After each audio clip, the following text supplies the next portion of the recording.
The champagne bubbled in crystal glasses as the string quartet played our wedding song, and my husband held my hand while planning my financial ruin. My name is Maya Chen, and this is the story of how my vow renewal became the day I stopped being silent and started speaking the truth. The accident happened 4 years ago on Highway 101, just north of the Golden Gate Bridge. One moment I was arguing with David about his late nights at the office, the next moment our Mercedes was spinning across 3 lanes of traffic. The airbag deployed, my head snapped forward, and when I woke up in San Francisco General 3 days later, my voice was gone. The doctors called it bilateral vocal cord paralysis. Nerve damage from the whiplash. They said I might never speak again. David cried at my bedside, holding my hand, promising he'd take care of everything. He learned sign language. He hired speech therapists. He was, everyone said, the perfect husband. What nobody knew, what I didn't know until last Tuesday, was that David had been drinking that night. Not drunk, just enough to slow his reflexes. Just enough that when the truck cut across our lane, he couldn't react fast enough. He'd hidden that detail from the police report, from our insurance, from me. And in the 4 years since, he'd hidden so much more. I work as a financial analyst, or I did before the accident. Numbers are my language. Always have been. Even without my voice, I could still read spreadsheets like novels, spot patterns in data that others missed. The firm kept me on, gave me a modified role.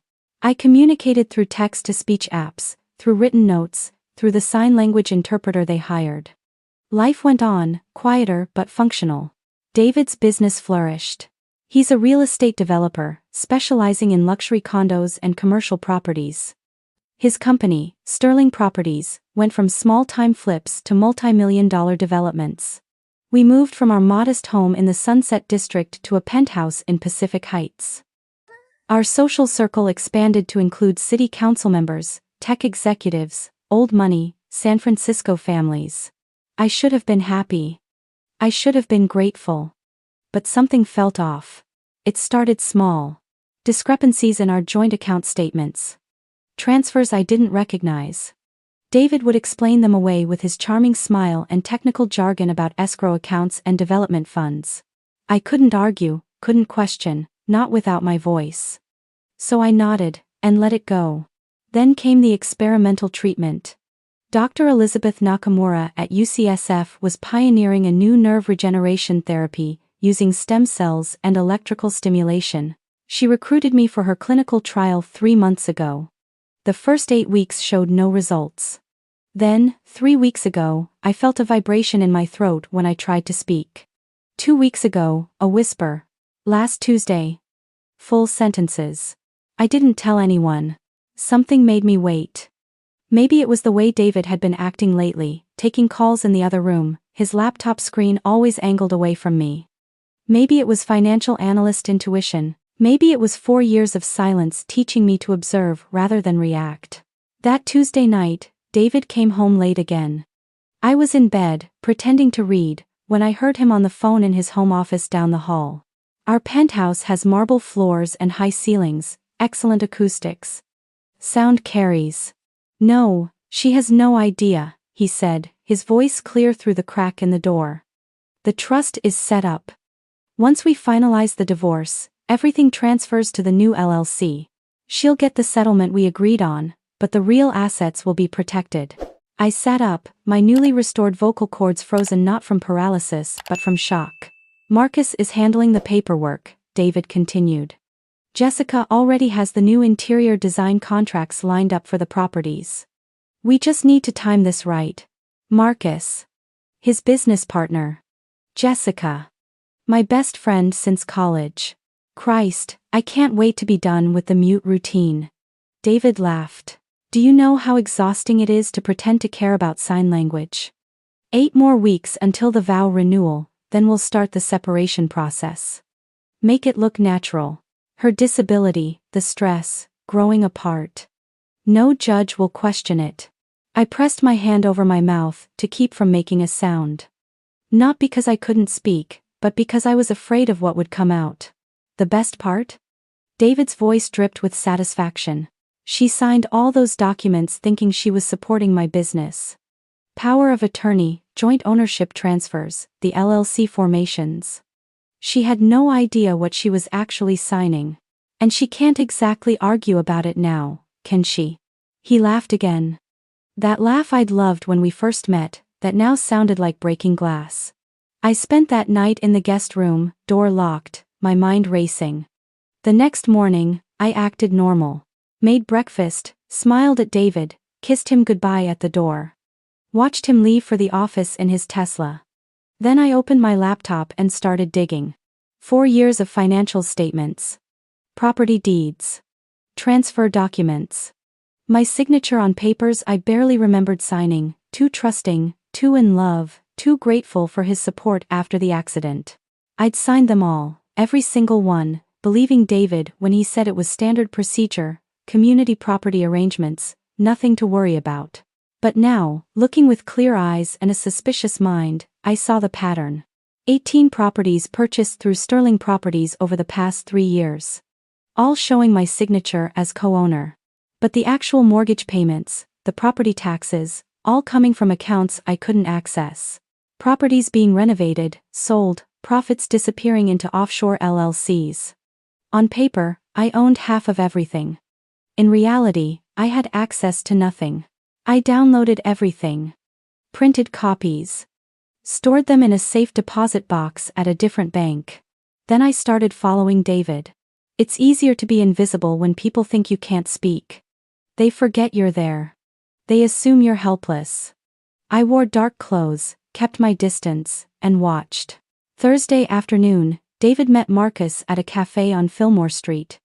I sat 2 tables away, my baseball cap pulled low, scrolling through my phone like any other customer. But my phone was recording. The Bayview Project's permits came through, Marcus said. Councilman Rodriguez came through like we knew he would. That $50,000 in campaign contributions paid off. What about the environmental review? David asked. Handled. The inspector we worked with last time agreed to overlook the soil contamination issues. Another $25,000, cash. My coffee turned cold in my hand as I listened to them discuss bribes as casually as discussing the weather. Bribing city officials. Falsifying environmental reports. This wasn't just fraud. This was criminal conspiracy. Friday evening, I followed Jessica. She went to David's downtown office at 7 p.m., long after business hours. I watched from across the street as lights came on in the conference room. Through the window, I could see them clearly. The way they kissed wasn't how business partners kiss. The way he pulled her close wasn't how you hold a colleague. They'd been having an affair. For how long, I didn't know. But long enough to be comfortable, practiced, casual about it. I took photos. Added them to my evidence folder. Went home and smiled at David when he came in 2 hours later, claiming he'd been working late on permit applications. Saturday, I had lunch with Jessica. She'd been my best friend since freshman year at Berkeley. Maid of honor at my wedding. The one who held my hand in the hospital after the accident. She used sign language fluently, had visited me twice a week for 4 years, brought me tea and gossip and sympathy. Now, she sat across from me at Tartine, signing about her latest design project, her face full of concern and affection. And all I could think about was her kissing my husband, helping him steal my money, probably laughing about the mute wife who had no idea. You seem tired, she signed. Everything okay? I nodded, signed back that I was fine, just stressed about work. David taking good care of you? She asked, her face innocent. I nodded again. Smiled. Let her think I was still the same trusting Maya who believed everything she was told. That night, I did more research. Jessica's interior design firm had won contracts for all 18 of Sterling Properties developments. Exclusively. No competitive bidding. On paper, it looked like she was just very good at her job. But when I cross-referenced the invoices with industry standards, her fees were inflated by 40%. She was billing for work that was never done, pocketing the difference, and David was approving it all. It was money laundering. Using design contracts to funnel illegal profits through a legitimate business. Sunday morning, David announced that he wanted to renew our vows. It's been 7 years, He signed to me over breakfast. And these past 4 have been so hard. I want to celebrate how far we've come. Show everyone how strong our marriage is. He'd already booked the venue. The Fairmont's rooftop garden. February 14th, Valentine's Day, 6 weeks away. He'd invited 60 guests, hired a photographer, ordered flowers. I want it to be perfect, he signed. A new beginning for us. I smiled and kissed him, letting him think I was touched by the gesture. Inside, my mind was calculating. 6 weeks until the vow renewal. 8 weeks until he'd planned to start divorce proceedings. He was creating the perfect narrative.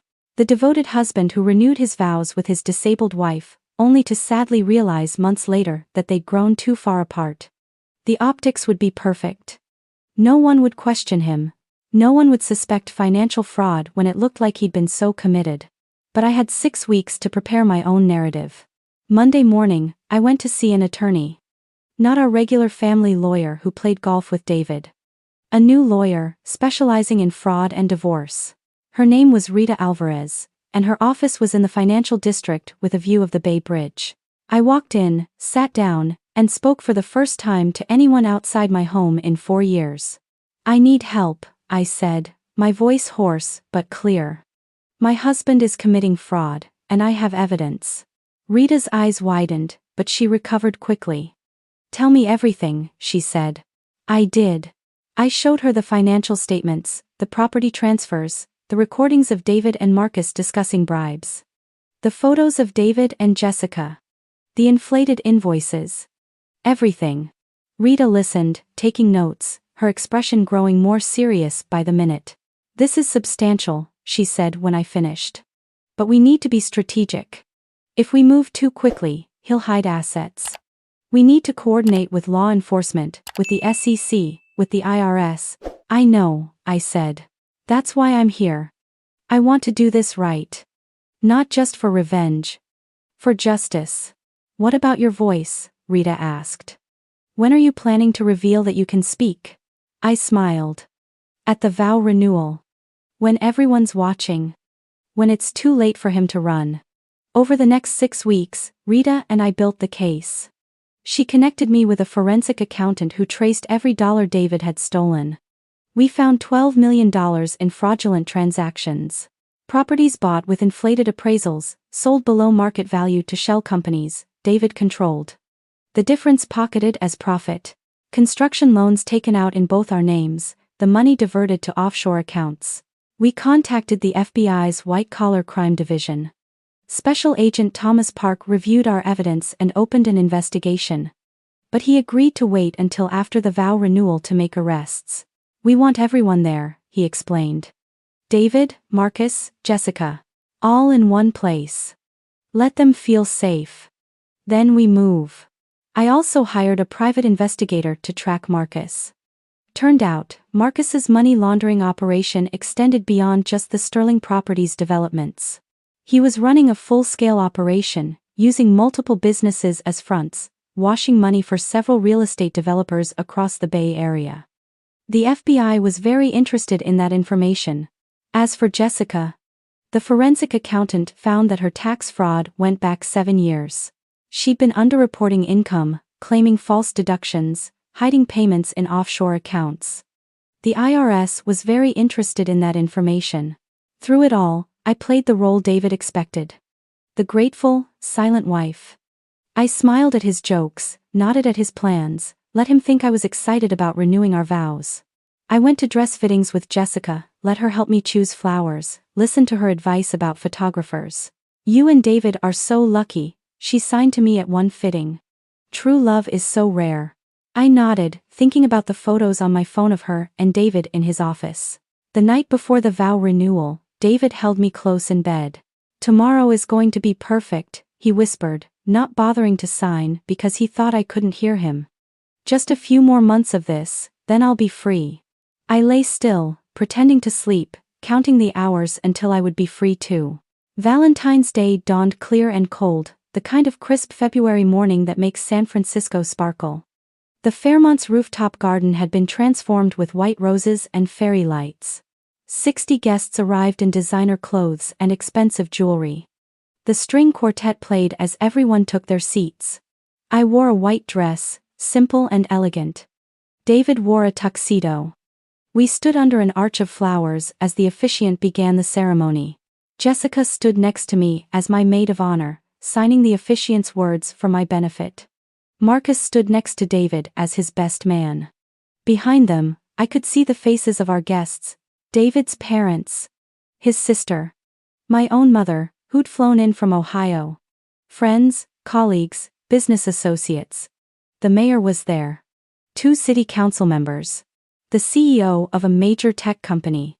And scattered among them, FBI agents in evening wear. The officiant spoke about love, commitment, enduring through hardship.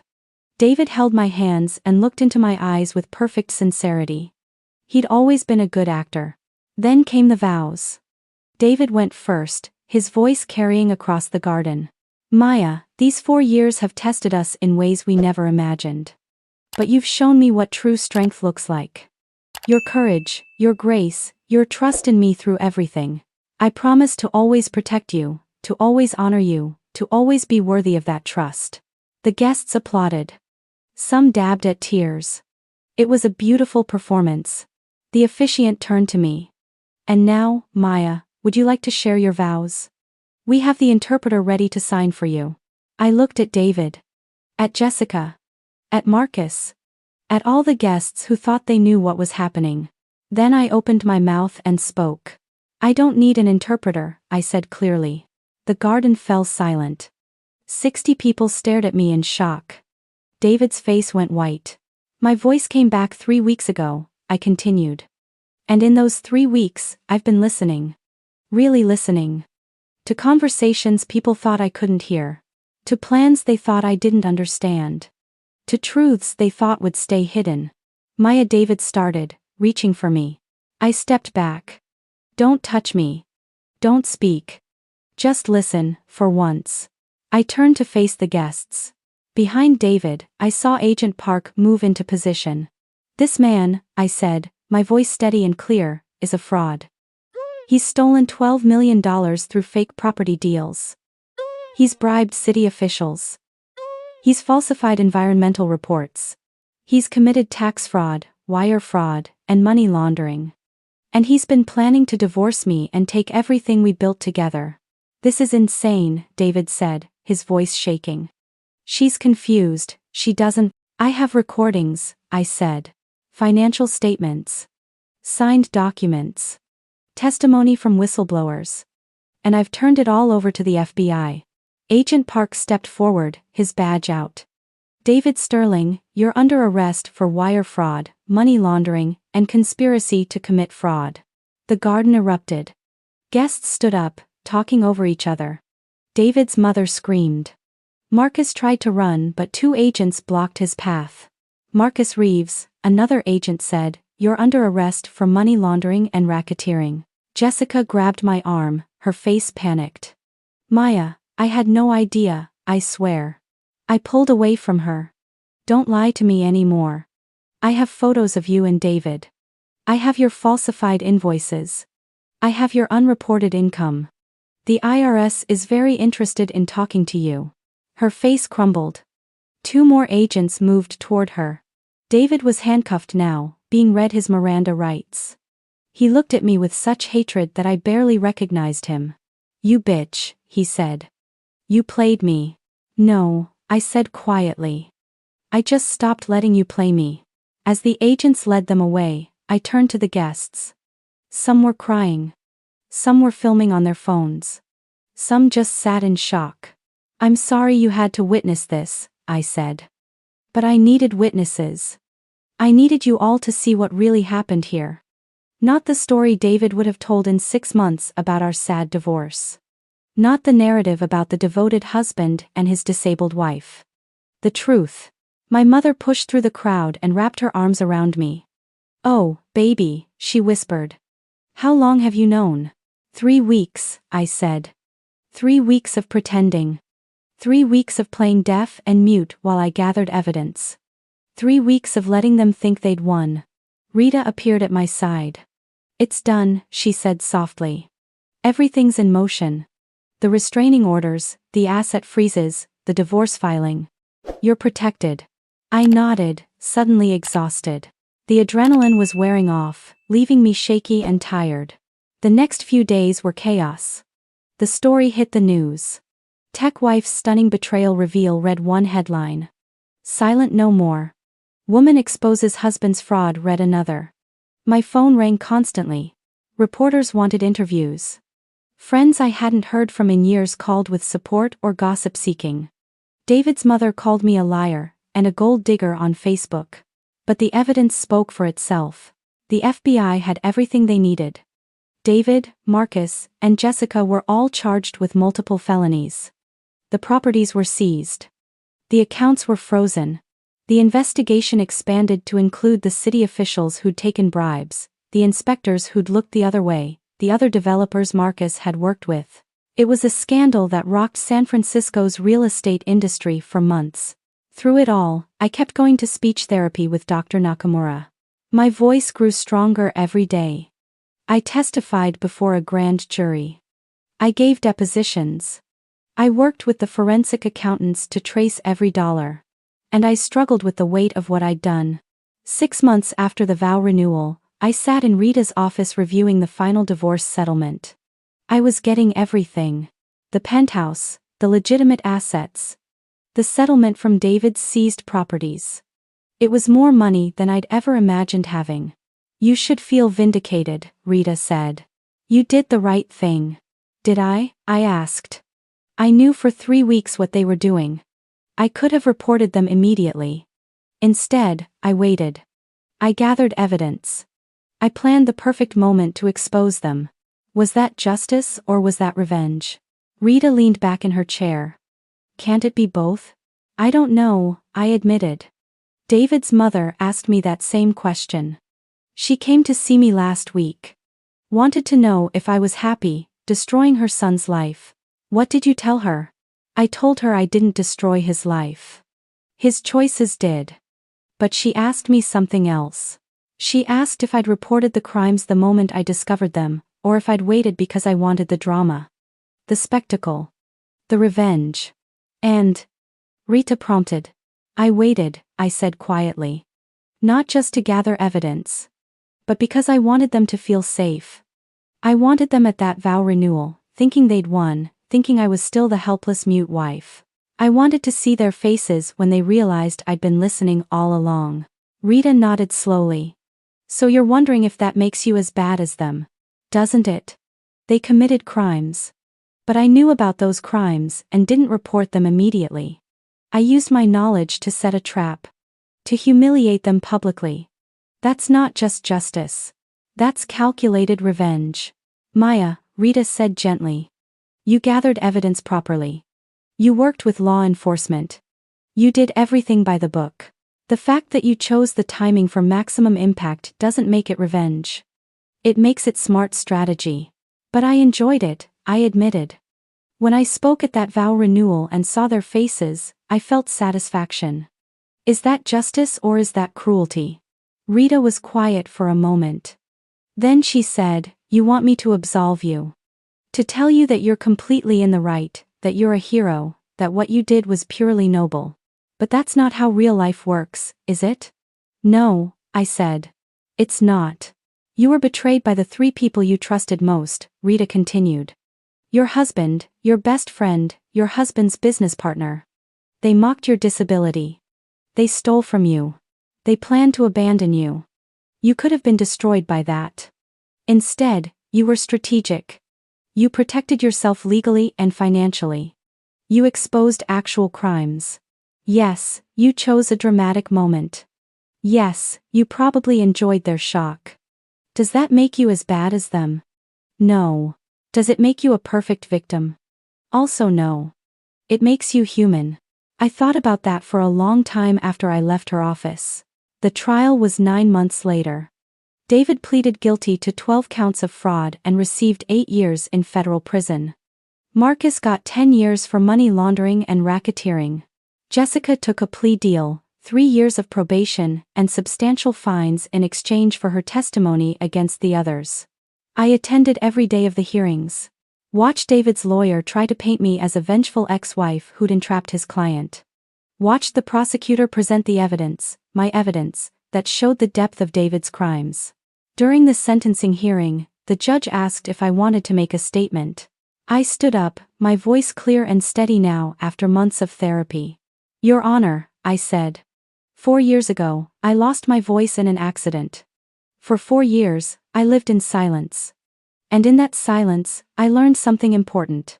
I learned that people show you who they really are when they think you can't fight back. When they think you're helpless. I looked at David. He wouldn't meet my eyes. The man I married didn't exist, I continued. Or maybe he did, but only when it benefited him. When I had my voice, when I was strong, when I was useful to him. The moment I became vulnerable, he saw an opportunity. Not to help me, but to use me. But here's what he didn't understand. Silence isn't weakness. Being unable to speak doesn't mean being unable to see, to think, to plan. He underestimated me because of my disability. He thought I was helpless. That was his mistake. I don't regret exposing his crimes. I don't regret the way I did it. Could I have reported everything immediately when I discovered it? Yes. Would that have been the selfless, noble thing to do? Maybe. But I'm not interested in being a perfect victim. I'm interested in justice. Not just for me, but for everyone he defrauded. The investors he scammed. The city he corrupted. The people who trusted him. I'm not proud of enjoying his shock when I revealed the truth. I'm not proud of how satisfying it felt to watch his plans collapse. But I'm also not going to apologize for it. He spent 4 years thinking he was getting away with it. I spent 3 weeks making sure he wouldn't. What I did wasn't perfect. It wasn't purely noble. But it was necessary. And it was right. The judge nodded slowly. Then she sentenced David to 8 years and ordered him to pay restitution to all his victims. As I left the courthouse that day, reporters surrounded me with questions. I answered a few, then got into my car and drove home. The penthouse felt too big now, too full of memories. I'd already put it on the market. I was moving to a smaller place in the Mission, somewhere, with less history, and more light. But before I moved, I had one more thing to do. I started a nonprofit organization called Voice Restored.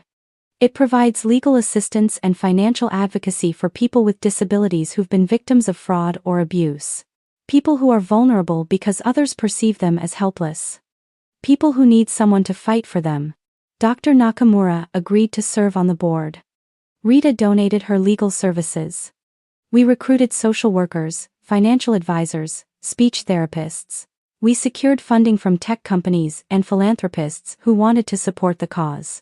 Our first client was a deaf woman whose family had stolen her inheritance. Our second was a man with cerebral palsy whose caregiver had embezzled from his accounts. Our third was a stroke survivor whose adult children were trying to have her declared incompetent to take her property. We helped them all. We gathered evidence. We coordinated with law enforcement. We protected them legally and financially. And yes, when appropriate, we helped them find the most effective moment to expose the truth. A year after the vow renewal, I gave a speech at a disability rights conference in Los Angeles. I told my story, the whole story, including the parts I wasn't proud of. The calculated revenge. The satisfaction I felt at exposing David. The moral ambiguity of waiting to report crimes so I could maximize the dramatic impact. I'm not a hero, I told the audience.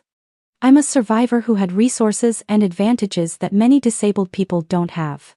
I had professional skills, financial knowledge, access to good lawyers. I used those advantages to protect myself. But not everyone has those advantages. That's why organizations like Voice Restored matter. That's why we fight. And yes, I continued. I enjoyed my revenge. I'm not going to lie about that. When I spoke at that vow renewal and saw my husband's face, I felt powerful. For 4 years, I'd felt helpless. In that moment, I wasn't helpless anymore. Was that noble? No. Was it human? Yes. We tell disabled people they should be inspirational. We should be brave. We should be patient. We should forgive. We should rise above. But you know what? Sometimes we're angry. Sometimes we want revenge. Sometimes we want to see the people who hurt us face consequences. And that's okay. That doesn't make us bad people. It makes us real people. The audience stood and applauded. After the speech, dozens of people came up to me with their own stories. People who'd been abused, defrauded, manipulated. People who'd been told to forgive, to move on, to be the bigger person. People who were tired of being expected to be perfect victims. I listened to every one of them. Took their contact information. Connected them with resources. And when appropriate, with lawyers who knew how to help them fight back. Because that's what I learned in those 4 years of silence and 3 weeks of strategic planning. Sometimes the right thing and the satisfying thing are the same thing. Sometimes justice and revenge overlap. And sometimes, the best way to help yourself is to help others who are facing the same battles. I still go to speech therapy twice a month. My voice is strong now, clear and steady. I use it to advocate, to testify, to speak for people who can't speak for themselves. I use it to tell my story, not because it's a perfect story, but because it's real. David will be released from prison in 6 years. I don't know what he'll do then. I don't really care. He's not part of my life anymore. He's not part of my thoughts. He's a lesson I learned, a mistake I won't repeat, a chapter that's closed. Jessica reached out to me last month. She's in therapy, working on a payment plan for her restitution, trying to rebuild her design business. She wanted to apologize, to explain, to maybe rebuild our friendship. I didn't respond. Some betrayals are too deep to forgive. Some friendships, once broken, can't be repaired. I hope she finds peace, but I don't need to be part of her journey. Marcus served his time and moved to Arizona. I heard he's working in construction now, unable to get licensed for anything involving finance. Good. As for me, I'm building a new life. New friends, new relationships, new purposes. I'm dating someone now, a professor at Berkeley who teaches ethics and philosophy. We met at a conference, bonded over discussions about moral complexity and the nature of justice. He knows my whole story. He doesn't think I'm a hero or a villain.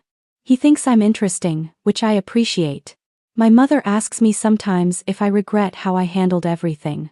If I wish I'd done it differently, been more forgiving, less dramatic. No, I tell her. I don't regret it. I did what I had to do. I protected myself. I stopped criminals. I built something good from something terrible. That's enough. And it is enough. I spent 4 years silent, learning to see the truth. I spent 3 weeks strategic, learning to fight back smart.